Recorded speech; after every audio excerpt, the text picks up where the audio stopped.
Raisi wa Jamhuri ya Kidemokrasia ya Kongo Felix Tshisekedi amelaani vikali shambulio la kijeshi la Rwanda katika eneo la nchi yake kwa kukiuka wazi ahadi zilizosainiwa na Rwanda ndani ya mfumo wa makubaliano ya amani yaliyosainiwa Washington mnamo Disemba 4 mwaka huu.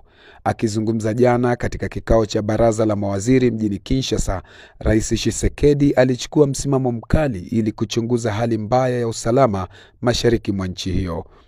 Rais Tshisekedi amezialika taasisi zote kuwa na hisia ya uwajibikaji na uangalifu kuhusu hali ya usalama, huku akisema vikosi vya jeshi la nchi hiyo vinaendelea kudumisha kiwango kikubwa cha tahadhari kinachohitajika dhidi ya uchokozi na vitaendelea kutetea uadilifu wa eneo la nchi hiyo.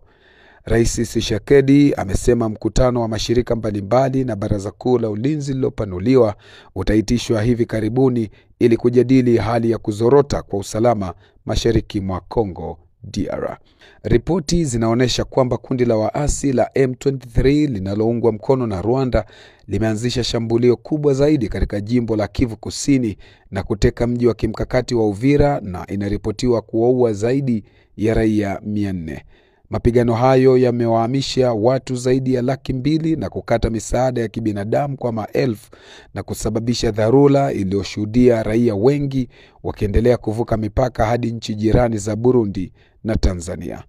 Burundi imeeleza wasiwasi wake kuhusiana na kuanguka kwa mji wa Uvira kuwa huenda ikaleta tishio kwa mji mkuu wake wa kiuchumi wa Bujumbura.